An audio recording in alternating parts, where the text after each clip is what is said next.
మొదటి రోజు బాక్సాఫీస్ దగ్గర ఎన్టీఆర్ హృతిక్ రోషన్ ల వార్ 2 సినిమా తెలుగు రాష్ట్రాల్లో ఓవరాల్ గా 28 కోట్లకు పైగా గ్రాస్ మార్కును అందుకోగా వరల్డ్ వైడ్ గా చూసుకుంటే 86 కోట్లకు పైగా గ్రాస్ మార్కును సాధించింది. మొత్తం మీద ఎక్స్పెక్టేషన్స్ 120 కోట్లకు పైగానే ఉన్నప్పటికీ సినిమా ఆ మార్కును చేరుకోలేకపోయింది. సినిమాకు ముందు ఉన్న హైప్ దృష్ట్యా ఈజీగా 130 నుండి 150 కోట్ల రేంజ్ లో గ్రాస్ అందుకుంటుంది అనుకున్నా ఇప్పుడు మొత్తం మీద 2 రోజులు కంప్లీట్ అయ్యే టైంకి ఈ రేంజ్ లో గ్రాస్ వసూలను సినిమా ఇప్పుడు అందుకోబోతుందని చెప్పాలి.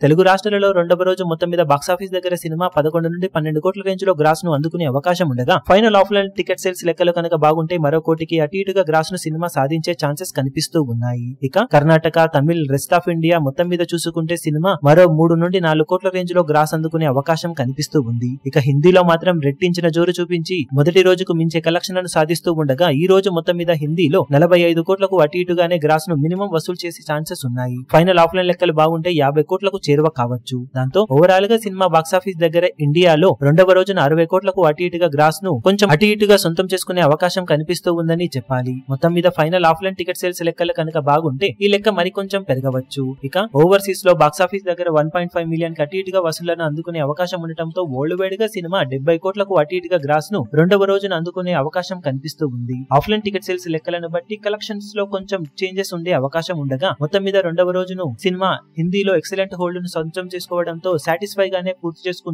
సినిమా అందుకోవాల్సిన టార్గెట్ దృష్ట్యా ఇంకా బెటర్ కలెక్షన్ ను సినిమా అందుకోవాల్సిన అవసరం ఎంతైనా ఉంది. ఇక 3-4 రోజుల్లో కూడా ఇదే రేంజ్ లో ట్రెండ్ ను కొనసాగిస్తే రికవరీ వైజ్ ఇంకా బెటర్ గా సినిమా పొజిషన్ ఉండే అవకాశం ఉండవచ్చు. ఇక టోటల్ గా 2 రోజులకు గాను సినిమా సాధించి ఏరియాల వారి కలెక్షన్ వివరాలు ఏ విధంగా ఉంటాయో చూడాలి.